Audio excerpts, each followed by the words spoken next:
Hey everybody, welcome back to Tea with the Supremes. Julie here with Cassandra, Ebony, and Savannah. Hey. Hey. What's up, Supremes?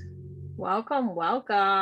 We are celebrating a day early. So tomorrow is International Women's Day. And we, as a panel of accomplished and thriving women, are going to have a conversation about women and how awesome we are and the day and what it means. And Cass had a fun idea, which we'll address later in the podcast. But Cass, if you want to get started and let us know a little bit about International Women's Day. Yeah, so I didn't know this, but like each year they do a different theme, which I think is pretty cool. So for 2022 International Women's Day campaign theme is #BreakTheBias. And there's a little thing that goes along with it. So imagine a gender equal world, a world free of bias, stereotypes, and discrimination, a world that is diverse, equitable, and inclusive, a world where difference is valued and celebrated. Together we can forge women's equality. Collectively, we can all #BreakTheBias. And I think that is very powerful. Wow. That's a moment. I am thrilled by that. And I'm also, of course, I'm a little pissed by that. It seems thought-provoking, but it also seems a bit lazy, if I'm honest. What's break the like it's generic. I don't know, that sounds maybe like an oxymoron, that it's generic and specific at the same time, but it seems very generic for some of the specific things that we go through as women, and everybody's journey is different, but it is a statement and it's saying something. So I'm a little torn. I like it. I mean, it's a continued battle, right? And this is International Women's Day. So this is our fight in the United States is very different than the fight in other places. So it does have to be, has to encompass pretty much everything, right? Because the women's equity has some work to do, especially internationally. Believe it or not, or agree with it or not, we are very fortunate in the United States for what we have.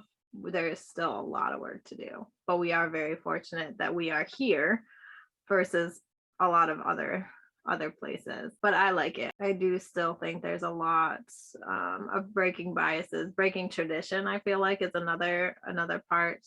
There's still a lot to do, but I like it. I like that any day that's representative of continued advocacy, continued fighting for something, just to recognize that there's still work to be had. I think that because this day is recognized internationally, it's bringing more awareness to the issue that there is a lack of equality between men and women, and that this day, it has to be highlighted that there is that lack. And I just think I'm appreciative that this is being recognized, but it also sucks that it has to be recognized. Like, why?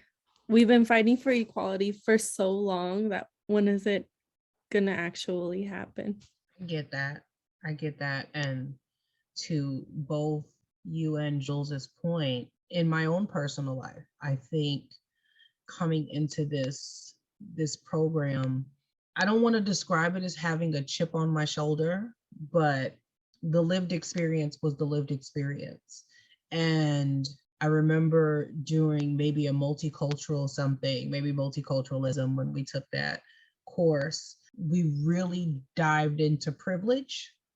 And I had to really take an honest assessment of all the negative things that I've experienced. I still had a lot of privilege from my life versus other African Americans' lives. My life, when I started traveling internationally, I understood different then. I understood. So when you talk to that point and you speak to that point of globally, Jules and I are connected to a international coalition. And when we started really looking at head on some of the atrocities that happen in our legal system versus in the international view of some of the atrocities that happen.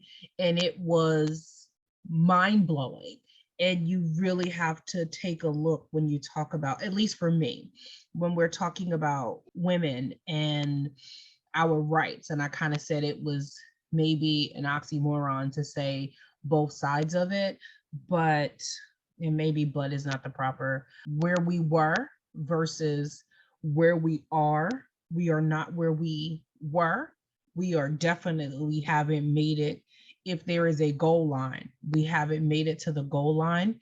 But when you start to consider, Cass asked us to view this and have this discussion, and I'm sure she'll explain it to us, you know, virtual Supremes later, and choose a person. And I was thinking, man, you know, some of my international sheroes, if you will, the things that they have endured. Malala speaks to one of those people. Like, I can't imagine me at 15, 14, 16 enduring the things that she's endured, in that kind of, you know, the pressure of looking at, you know, being a role model in my small community, in my small environment. And, you know, when you become a mom and you have people looking to you and looking to you for guidance, and it's like that pressure alone. And I don't fold under pressure, but to think of some of the things and some of the experiences and other cultures that still believe in genital mutilation and things that are just mind-blowing to me, because I try to be aware of my, I guess in those circumstances, liberal views of things, and the idea of cultural imperialism, and not just imposing my views and my beliefs, but other people still believe in these things and these rituals and rites of passage, and the role and gender roles are so defined and so concrete, that when I think of it and then I go back and compare, which is probably an unfair comparison, but go back and compare me and then look at us and the opportunities that even in our own lives that we've discussed and we've been afforded, like I'm just, it makes me go back and question and think and say, do I really give enough credit for all of the successes that have happened? Or am I just stuck on the losses and the failures, and where we haven't reached as a nation, as a global society, versus, you know, many of the wins and the growth that's happened. So I think it is a double-edged sword, and it has to be viewed in its context. So viewing this day, I know that's a long way to go around and say, viewing this day in the global context versus just the immediacy of our lives of the United States, you know, I think that puts a different perspective on it for me. No, I totally get that, because so both sets of my grandparents are immigrants. So my grandma came from Poland. I did a project on her when I was in elementary school. She came over here from Poland when she was 18, all by herself. You know, this is when the Holocaust was at the tail end. So she had come here, went through Ellis Island, all of that. And, you know, my grandmother, had she not seen what she saw in Poland and how bad it was, I always recall this story. I will never forget it. She said that when she was like 15 years old, she saw a family get killed because they stole a pig from Nazis, and because the Nazis had overtaken her town where she lived in. She's originally from the mountains in Poland. So like the strength that it took to like leave her family, knowing that she's leaving everything behind. And my grandmother, both sets of my grandparents, both my grandmothers are the matriarchs of my family. You know, they are literally the foundation, two of the strongest women I have and will ever know in my life. So when I think of International Women's Day, I think of everybody who's done the work prior to us and how much work, unfortunately, we still have ahead of us. You know, with all like the Me Too movement and the My Body, My Choice, like men don't have laws made against what they can do with their body. Women do, unfortunately. We saw that with the Polish abortion protests back in 2020, you know, so there's so much work that still has to be done. And Jules, like you were saying, like in America and Ebony, like we have it very good in America, you know, whereas those other countries, however, there's still so much misogyny that is happening, unfortunately. Let it be known, fuck the patriarchy. I'm saying it now. So we can cuss on here? Mm-hmm. Was that your approval to your freedom to go ahead and you know? I needed. It's like, I've been waiting. Needed- So. she's like, everybody else had a season or two to jump into that, and y'all just not gonna do that to me on the first season.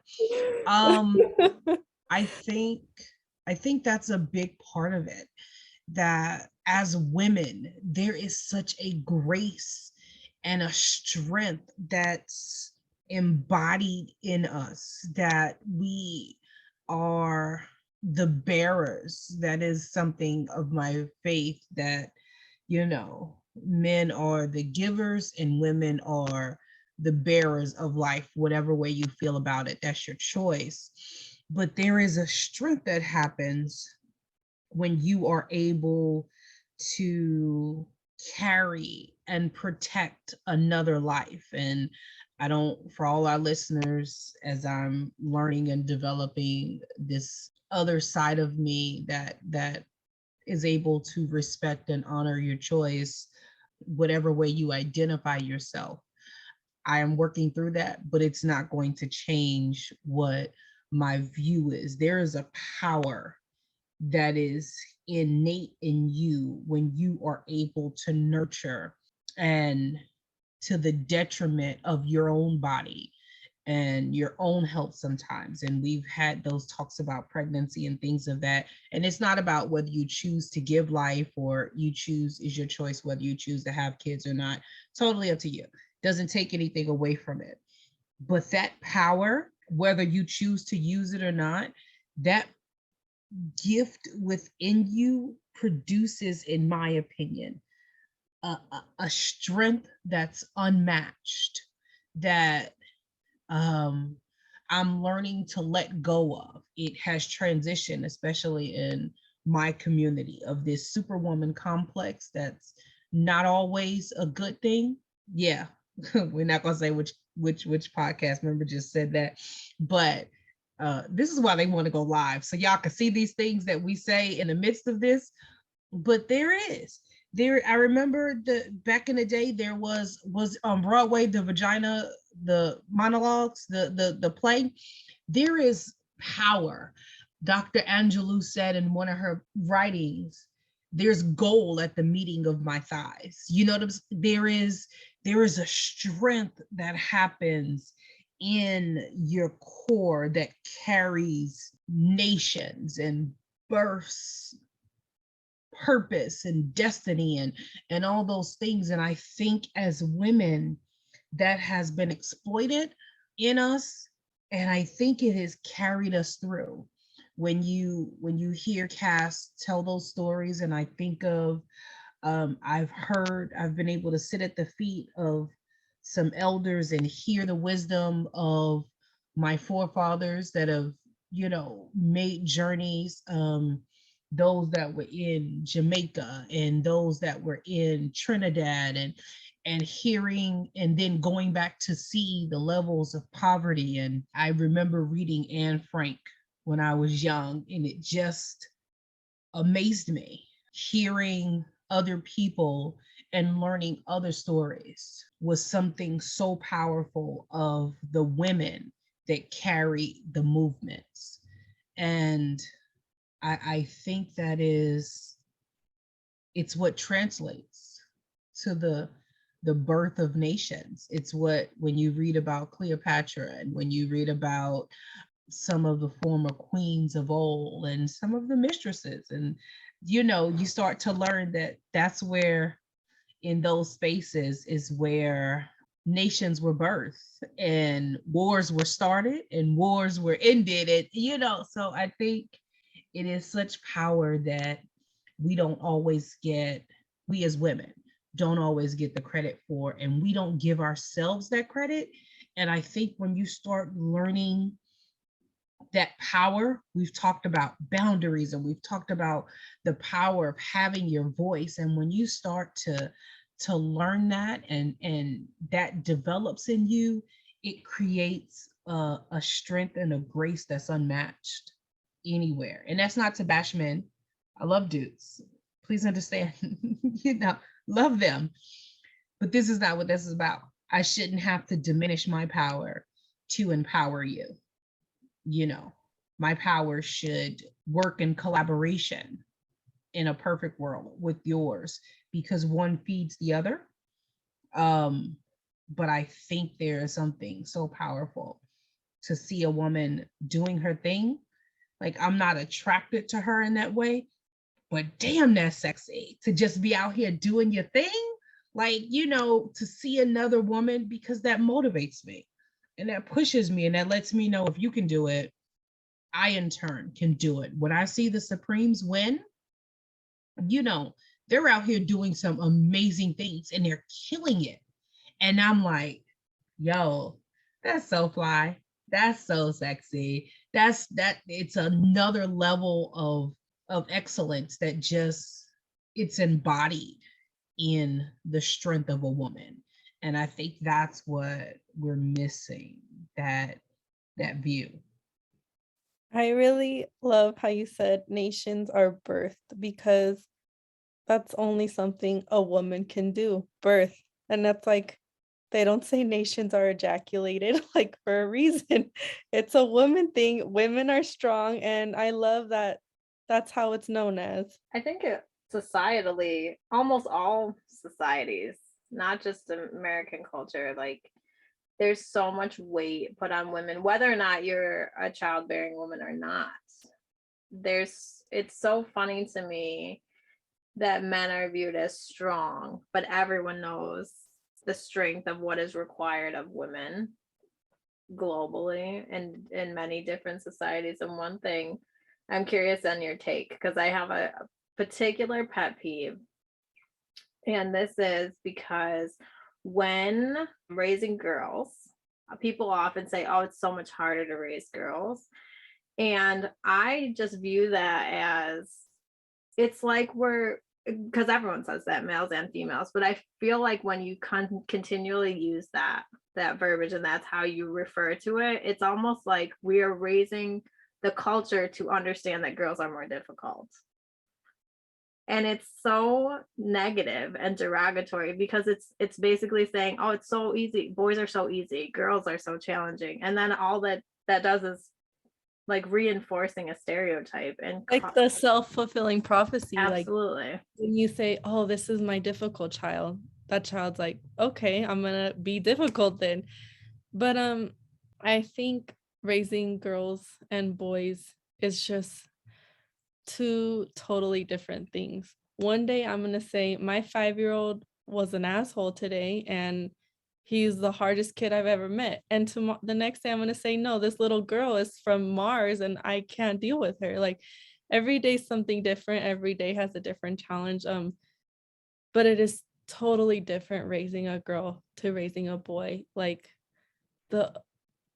it's just different. Their attitudes, their emotions, it's a whole different avenue. And it's like, I try not to push those like gender stereotypes on them. Like, my little girl loves dinosaurs and she loves to play with cars with her brothers. She loves to kick her brother's asses. Like, but sometimes she loves to dress in her princess dresses and put my makeup all over her face. So it's just, I let her banging on the door right now.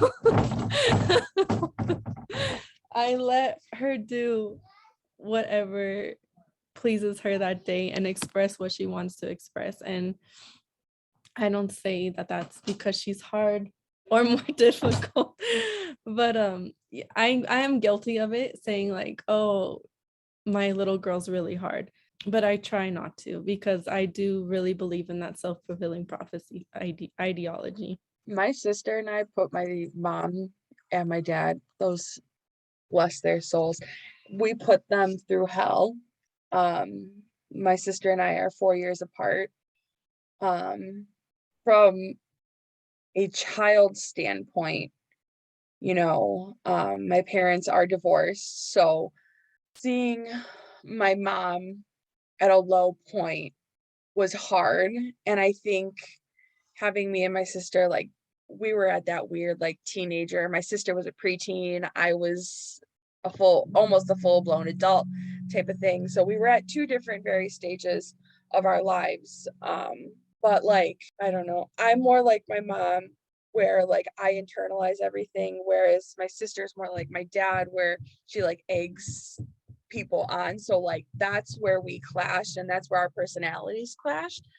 But now that we've grown up and we're both into adulthood, we see those differences in one another, and we use it to like build each other up rather than bring each other down. You guys know I was on the phone with her right before we were recording this podcast, and as an older sister, it is my duty to her to always remind her that, number one, that she's a bad bitch. Number two, to not take anything less than perfection from anybody else, So I can warn her about things, just as a parent would, but she has to make those decisions and those mistakes for herself. And I will always be there as a big sister to be that support system when she needs that. And even you guys, you guys are my virtual sisters. I will always be there where we can bounce things off one another. And yeah, my virtual big sisters. I really like where you came from as like a child point of view, because I was an only child, and my dad will tell you, thank God I was only child. Like, thank God he didn't have any more kids, because I gave them such a hard time. Like, I was bad. I was bad. And I grew out of it once I became a mother at a very young age. Like, that really shifted my mindset and totally turned my life around. But before that, I mean, even like my daughter's a teen parent. What the hell? Like, even that, like, but I think it couldn't have come at a better time. But yeah, prior to that, I gave them hell. Like, that's all the gray hairs you see on my dad's head. That was me. I think that's Yes. standard kids, though. I mean, every kid gives their parents hell. Every kid. But I if feel like I look at me compared to my teenage son, like, big difference. big difference. but I think parenting makes a big difference as well. But I I also, do think yeah, like, I also mirror my dad's parenting more than I do my mother's, and I was with my dad more, and for me to still be a badass little kid, like, not in a good way. And like my son, I'm very similar to my dad's parenting, and like I'm raising my son with that same style, and he's so different. Like, I don't know if you can attribute it to him being a boy or what have you, but yeah, I think it's very different. Girls and boys are they're just different. It's hard either way. Listen, it's not, each presents their own issues and their own difficulties. I said to God, you knew that you shouldn't have given me a little girl, because I remember seeing a meme that said the hardest thing about parenting is parenting the you out of your child. And I just knew the attitude, the thought process, all of those things would have been difficult. Haha, God has a sense of humor, because he gave me all of that in a boy. And dear God, it has been, whew, my mother laughs at us and she's like, he's just like you. Look, I don't need to hear that. Like, I remember watching the Cosby Show, and I guess that has its own issues, but the Cosby Show was still awesome. And Bill Cosby's then parents on the show saying, "We prayed for you to have a child just like you." And I remember looking at my parents laugh at that. However, man, yeah, I got one of those, and it hasn't been always roses. So I mean, it's difficult looking at my niece and nephews and the differences. It's difficult either way. I think we have to change our language on things because it's just hard as hell, especially as a single parent. So I think for the generations of our parents and the things they went through, especially, and I can't say especially, I'm going to change that, because our moms went through things because of stereotypes and gender roles and expectations and cultural things. And then the weight and the pressure that was on our dads because of the cultural stereotypes and because of the expectations of women. I think even in to your point, Savannah, when you describe your parenting style, there are things about me that I hate to admit, but are very similar to my mom, as far as parenting style. However, some of those things just don't fly. I'm not in a two-parent household, and there were things that my parents could tag team together that I couldn't do that. And then B, the more we grow, sometimes the more liberal we become when we learn things, and we learn from the things that we did not want to do. Jules has talked about some of the things in her childhood and how she made sure she wasn't going to do those things. You can believe how you believe. I was like, I'm never ever going to physically put my child's behind. My parents are just horrible. And I would say, I'm never going to do it. And that worked for, and then one day I was like, well, if you don't get your behind over here, da, da, da, and I'm never going to yell at my child. And oh my God. Then I went in the room and cried because I did it. And it was very hard to be both the nurturer and the disciplinarian. But there was some things, because I was raising a boy, you can put it on gender roles or stereotypes. There were some things I just couldn't teach him. And so I was a lot harder on areas that I wasn't, However, with a girl, I'm just like, even, the time that I've raised my nieces and things like, I don't, it's difficult either way. I think it's hard either way, whether it's a one parent home, whether it's a two parent home. There's an African proverb that says it takes a village. And I don't care how many people you have in the home, it takes a village. Coming through this season of my life, and my Supremes know this season I'm in, and it took my village at 43 and my son being adult. It is taking my village. It took me to reach out to my village to, get through. So I think it's difficult either way. And I think we have to do a better job. And when we have days like this and we honor things like this, that we have to do a better job of teaching our next generation that you're not stuck in this box, and you can take it how you want it. For me, I apply it in whatever way I apply it, but you don't have to be this one thing or this thing. I remember my mom sharing a story. She made a point to make us study. We talked about during African American History Month, and I think it was Jules or Cass who asked, did you learn these things in school? Like, no, my parents made a point to make me learn these things. And I remember her saying she went to a private high school in New York, and she's like, her teacher told her, she was like, she wanted to be a run her own company or something. I think she had funny political aspirations. She became very militant at one time in her life. And she was like, the teacher told her, well, little colored girls like you can only you'll be real good to maybe be a secretary, but you're just going to work for a nice white family. And that's what you learn these things. So that would be a really good thing for you, and her mom didn't see. I loved my grandmother, but she didn't see that future. You know what I'm saying? She didn't have the education. She didn't understand why my mom wanted to keep going to school. And you got a good job for the city of New York, stay at that job. You don't need to do anything else. That's fine. So I think it's about learning to want more and then expecting more, and then teaching the next generation, male or female, that everyone deserves that more. I agree. How I think I said it in our last episode that knowledge is power. Like I remember like being in middle school, maybe, I don't know, but girls are just they're so mean.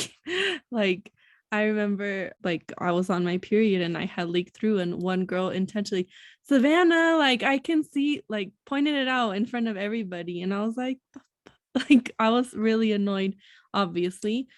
But I told my son, I was like, if you ever notice that a girl's like on her period and she leaks, you discreetly like let her know, or you just say like, hey, you have a spot, take my jacket and tie it around your waist. I was like, she will remember that gesture for the rest of her life. And I was like, there's no need to embarrass them or anything. Just like, maybe she'll give you your sweater back later. Maybe she won't. I don't care. Like, I don't care if you lose it. The act that you did, it's worth it. I really think like educating our kids, it's our responsibility to like teach them those types of things. I agree wholeheartedly, because as you bring that specific topic up, I feel like it's so, we're talking about International Women's Day, like the whole menstruation and all that is so like hush hush a lot of times. Taboo, yeah. It's like, yeah, taboo. It's made to be like an embarrassing thing.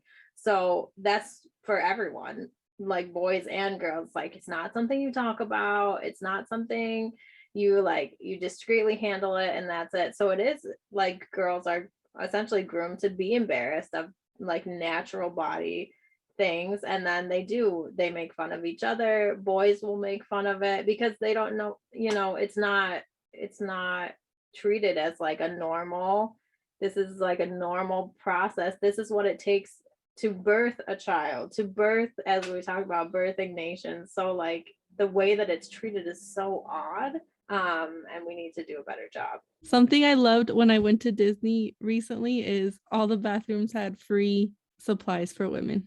It was amazing. That's awesome. It should be standard. That's awesome though. Random story. When we went through sex ed when I was in 5th grade, and I went to a Catholic school, they separated the boys and the girls because they didn't want the boys to know about what the girls were talking about. They didn't want the girls to know what the boys were talking about.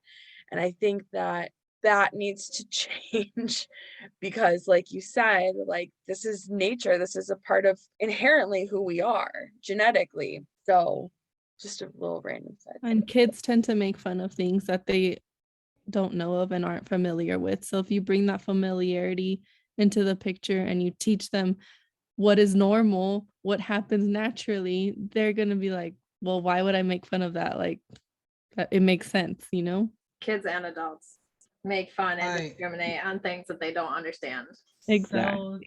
So true. And I laugh at that. Not like haha, like even now, recently. So I haven't taught in 2 years, maybe. So let's say maybe within definitely 3-4 years ago, the school I left, they still separated. They did that year. They had separated the girls and boys in classrooms, and they wouldn't even let them in the same classrooms. And it has its, there are both sides to both of it. But I think if you educate at a younger age, if you tell, I think I'm a big proponent of children keeping their innocence and allowing children to be children and not making them adults. But there are other cultures in other places, as we look at this globally, that honor women during their menstruation. And it is something that is honored to say, this is the time that the possibility of giving life. You know what I'm saying? Like it is looked at, it is not just looked at as, this is not the time to touch her, or personally, I hate stupid names like Aunt Flo and The Time, and oh yeah, she crazy because it's this time. Like that, like honor that this is the time where life can be produced and nurtured, and this is a part of womanhood. It should be something that's celebrated. One of our corporate mentors talks about, we really dove into human sexuality in a couple of segments together, and she talked about how you should honor the first menstruation and the first ejaculation for boys. I really wasn't there as a boy mom. Let me just tell you, it wasn't something I really thought of in that respect. But if I'm going to say you honor it on one hand, I guess you have to realistically honor it on the other hand. I'm not for that. Let's just be honest. I wasn't that parent. But I think it's something, it has to be something that's honored. And again, if you're changing the narrative and teaching differently. So as we look at this from a global perspective, there are some things we can bring in from other cultures that take that time to honor womanhood means more than just breast and butt and hips and thighs, and it's so much more of that. It is that core strength that's viewed. And I think if we take some of those things, we pull other things from cultures, if we take some of those things, then we can change the way we parent, we can change the way we teach, we can change the narrative, and we're not looked at as a subclass or a second class or a third class, in that we are honored for the differences, and then we can be equal or more than, because you know I'm a little fly, but don't hold that against me, dudes. I'm just saying. So, in light of all of this, I thought we talked about this a while ago. I thought it would be kind of cool if we all brought somebody to the forefront, a woman to the forefront that inspires us, and empowers us to be better. So, whoever wants to go first, feel free. It took me a long time to think of someone, because Cass said a famous person, and that's more difficult for me, I guess. So the person that I picked is Issa Rae, who is a badass. She produces shows. She's an actress. She's like uber talented. She's hilarious. And one of the things that she does, or it might have been one of the older things that she did actually, she does like these talks called The Sip. Have you guys seen any of those? It's like she does like industry talks geared towards, so she's African American, so she gears it towards a Black audience that's in the industry, and really just tries to give back and provide like an insight on like, this is how like I got here. And she interviews people like, what were your challenges, and like has really authentic talks on what they went through, and like, how did you persevere in this area, or how did you navigate this space, because she's dealing with racial issues and such. And she came from a more privileged background, but she brings up those, like, she recognizes that not everyone has that, and she tries to purposely bring out people that have stories to tell. And I think she's had major contributions to just the media and being able to tell more stories and like bringing in a broader audience. She's going to be Spider-Woman in a Marvel movie, which is badass too. So I just think she's hilarious, and she just has a boss mentality. She's got to be, I don't know how old she is. She's got to be in her 30s, I would guess. But she's like, no, you don't think she's in her 30s? Let me look. Hold on, I'm getting a head shake. She is, yes, she is. She's born in 85, so she's got to be what? 37, 36? Somebody check my math. So yeah, I didn't know. I've been an Issa fan for way back in the day. So she started on a YouTube series, which I I didn't see The Misadventures of an Awkward Black Girl, but she I watched an interview by her, and she wanted a friend to act in it. Like, she had written it. She's like a bomb writer too, but she had written it, and she wanted a friend to act, and like the timing wasn't right, and she's like, I need to get this done. I need to do it. So then she just acted and produced and wrote it and everything, and like that's how she took off. But she's just a boss. She navigates like a million different spaces. She's always working. She said like she likes to have a million projects at once, so I like really relate to that. And she's just doing huge things like for a number of people. And yeah, I just like her vibe. She's got a good vibe. I think she's awesome. So she's one of the women that inspire me. And if you haven't seen her work, Insecure is a good place to start. Amazing. But she's hilarious too. So I'm so glad you picked Issa, because I was that awkward Black girl in spaces where sometimes my community thought I wasn't Black enough. And so I did things to be perceived as being, I use air quotes, Blacker. So it's very difficult when you fit into if you've never seen the sketch show, The Awkward Black Girl, all the things that go along with it, it was definitely a space that I lived in for a very long time. My friends group is very diverse, and I was that. I like country music. I also had my metal phase, and I was goth for a minute, and the whole black lipstick, and my mother hated that phase. And so I've been an eclectic mix, and Issa spoke to that in such a very specific way. So shout out to you for recognizing that. I'll go next. This was hard too, because I guess it was kind of sprung on us right now. We're like, pick some famous lady who has a big influence on you.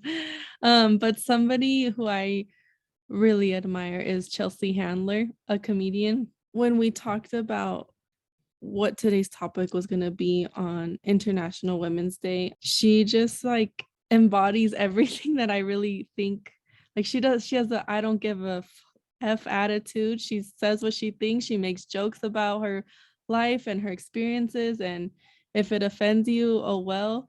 But I actually had the opportunity to see her do a comedy show a couple months ago, and one of her bits was having all the men, she's like, all the guys in here, I want you to tell all the women you're sorry. And I couldn't remember the joke exactly, so I went to look it up, and I found a quote of hers, and it said, if you're a man talking to a woman about sexism, or if you're a white person talking to a person of color about racism, the only responses are thank you. Handler said, thank you for telling me, thank you for spending your time explaining this to me, and I'm sorry I didn't know better. And she also said that she needed to tackle both ends of cancel culture by leading with an argument that people shouldn't be ostracized outright if they genuinely attempt to address their objectionable behavior. She called out those who refuse to apologize and don't try to understand the controversy around them. I also truly admired this Netflix show called Chelsea Does, and it was like her engaging in activities that she's had difficult relationships with, or things that she isn't very knowledgeable about. And she in one episode went to like South Los Angeles, and she learned about like the racism, the gang violence, the police brutality, and just really tried to learn about it for herself, not what people are telling her. I just really appreciate her honesty and everything that she does. She just seems like such a real, genuine person. And when you hear her talk, like you feel like that's really who she is. I would have never thought Chelsea Handler was so interesting, because I've always viewed her differently. So this is a different perspective. And I think that everything that we've said tonight speaks to that we have to start viewing women differently, and not doing it in this one-sided something. Everybody else picked all of these, relevant recent people, and me look, I'm old, so I picked somebody from back in the day. So my parents were very specific about going back and learning your history.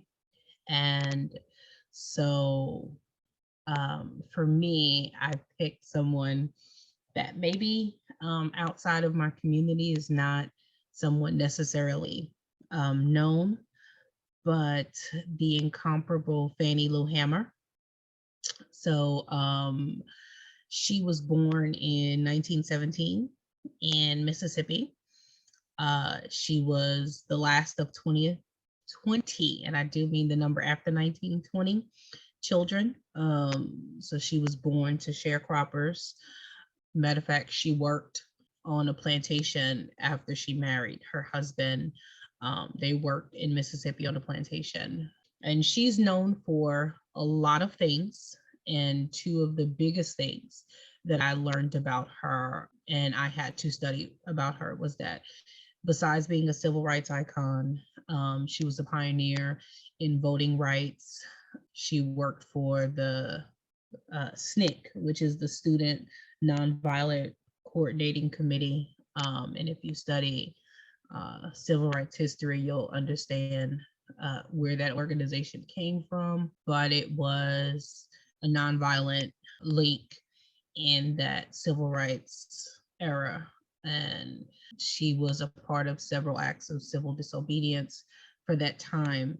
But something else outside of all the registration drives and registering Black voters, and if you study that time in the 60s, especially in Mississippi, in many of the southern regions, she was what was considered a freedom rider. So she would do the campaigns for voter registration to help Black voters register. And during that time, that could cost your life. So she was a founding member of the Mississippi Freedom Democratic Party, and she was very vocal about challenging all white segregated delegations and things of that nature. And outside of that, and she's also famous for the Democratic National Convention speech she did for the Mississippi Democratic National Convention, which was, wow. She, as we just finished talking about women's reproductive health, she was sterilized. Talked about Mississippi being a state that did forced sterilizations before the 1960s. It was a common practice. Mississippi was almost 100,000 cases of forced sterilizations, and she was one of those people. So she was supposed to have a tumor removed when she was 44 in 1961, which would probably be considered fibroids, or thought to be a fibroid now, which is very common, unfortunately, in women, especially women of color.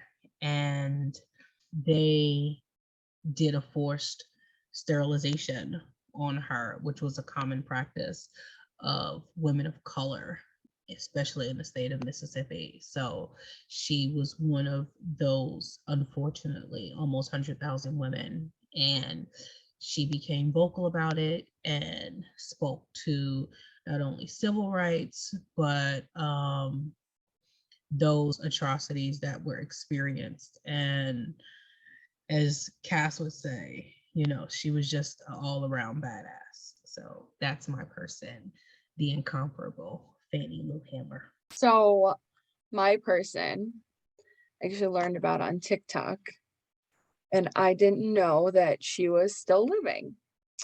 So my inspirational female is Ruby Bridges. And the reason I found out about her and started doing research on her is because there was a TikTok of this person of color saying, did you know that the first African-American female who was integrated into a desegregated school is still living today? She's 60 years old. Like, that is, number one, that's wild. Number two, that's so cool that she's still living and she's able to tell her story. So Ruby Bridges, in case you've been living under a rock like me, was the first African-American female to go to an all-white American elementary school. and she was escorted by 4 marshals every single day. And she had to walk past crowds of people screaming racial slurs at her. So one story that was told was she became frightened when she saw a woman holding a black baby doll in a coffin, which terrified her. Her first day of school, she had to spend in the principal's office due to so much chaos and anger that the white parents had inflicted onto her and their children at the school. A lot of the people, the white segregationists, had withdrew their children from that school, but she persevered and she actually wrote 2 books. So Through My Eyes and Ruby Bridges Goes to School, My True Story. And I think she's just an inspiration. She graduated from a desegregated high school, became a travel agent, married, and had 4 sons. She was also reunited with her first teacher, Henry, in the mid-1990s, and they did a lot of speaking engagements together. Like I said, she wrote 2 books, and she actually has started a foundation back in 1999 called the Ruby Bridges Foundation to promote tolerance and create change throughout education. And in 2000, she was made an honorary deputy marshal in a ceremony in Washington, D.C. So nonetheless, she's a bad bitch. Just want to reiterate that she is 60 years old, which is not old. So just keep in mind how, I guess, we've come a long way, but there's so much more work to be done. And that was just yesterday. You know what I mean? That wasn't a long time ago. So lots of work to be done. But yes, you all picked very inspirational women. So good job coming up with some. It's hard to think of famous people. I could speak for me. I'm not like a celebrity person. I heard the word celebrity and I was like, shoot, who am I gonna be? Because that's not where my brain goes to. I literally was in the same. But yeah, there are so many strong, powerful women doing big things that we should look up to as women, to celebrate each other and keep pushing, that we get the recognition that we deserve. And on that point, before we close out, I do want to say one of the biggest things that most women struggle with is taking that recognition and like voicing when you are winning and celebrating yourself and publicly celebrating yourself. If you look, a lot of men do that. It's normal. But a lot of women, we're taught and raised to be humble and we're the quiet ones, so we don't celebrate our successes in the same way, and that just contributes to us being marginalized and marginalizing ourselves. So when you're winning and when you're doing big things, celebrate yourself, celebrate the women around you, and acknowledge like the work that is put in and the successes that are made, because we need to be equally celebrated and equally rewarded in all, whatever that means, financially or otherwise. So yes, keep pushing and keep celebrating each other. I know we always say we're gonna do it, take a shot after we finish a semester. So you just said it, Julie. We have to do it. I'm down. Ebony's ready. As Look at Ebony her. lifts the shot glass, it's empty, but she had one ready. Listen, this quarter has been hell, to say the least. But I think that's the story of womanhood, that there are pressures that come to us and there are things that we experience that sometimes only another woman can understand, and it's not, it's a lot of things. It doesn't matter what that is, it's a lot of things, but there is power that comes from that sisterhood, that soul sister, and the Supremes, as different as we are, is some brown-eyed soul sisters, in the mix, and there is power that comes from that, even in the differences of what we heard from each of our people and how we've talked about our views this episode. Every time we gather together and share intellectual space, there is a power that's gained. And I am so in awe and so impressed by not only them, but every soul sister that has been my guiding light, you know, my strength, and has encouraged and pushed and motivated. So as you honor the women in your life this day, and you think about the women that we've talked about in us, and you see the growth that's happened, I will take that, run with that, internalize that, breathe that, eat that, sleep that, and I will leave it and end it with a quote from the incomparable Fannie Lou Hammer that says, "When I liberate myself, I liberate others. And if you don't speak out, ain't nobody going to speak out for you." So find that voice, find that truth, take it, and speak out. Yes, I wholeheartedly agree. You have to speak up for yourself. So find your voice. I love that. Love it. So with that, we will go to Cassandra next. Bring us home with some mindfulness this week. So I have two little mini mindfulness challenges. So last week we talked about that, doing that breathing exercise, the peace within me and the peace around me. That has brought me so much calm in my life. So moving forward in our mindfulness journey, we're going to talk about body scans. So body scans are used as a way for you to check in not only where you are emotionally, but how it's affecting your body physically. And I think that's really important because, especially with anxiety, like that could come up in so many different ways. And the beautiful thing is about a body scan is you could do it sitting up, you could do it laying down, you could sit in a chair, whatever position that you are most comfortable in. And all you do is you sit and you breathe and you just notice the different parts of your body and what different emotions are flowing throughout your mind, and just being cognizant of that. So then after you do your body scan, and this is more geared towards women, but I challenge you to do a journal entry and journal about your experience with the body scan. And on this International Women's Day, what emotions is that bringing up for you?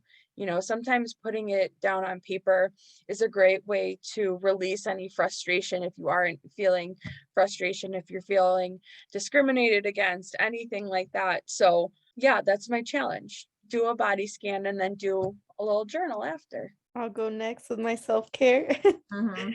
So something I've been really focused on over our break from school is like tackling a checklist. I have a whole bunch of stuff I want to get done while I'm not in school that I kind of push to the side. So it also feels very, very good to check those things off my list. So for self-care, I am proposing that you alleviate some of that anxiety by just trying to check off one item on that checklist before I give you another self-care activity next week. One step at a time. I was watching a video today talking about writing, and I've heard this before, but he compared it to how do you eat an elephant, one bite at a time, which you guys probably heard that metaphor, but like same way with your to-do list, especially as we talk about women, our schedules and the loads that we carry are heavy. So how do you get through it one step at a time, one tiny bite out of that list at a time? So I love that. Excellent advice. Excellent. So as we finish this week, we know we had quite a conversation today. So thanks for sticking with us. We hope that you find some way to celebrate yourself if you're a woman tomorrow. Celebrate the women around you if you are, or if you are not a woman, celebrate the women around you and take a step towards what you can do to foster equity in that relationship. And happy International Women's Day. Check us out next week, guys. Bye. Girl power. Girl Bye, guys. power. The out Supremes.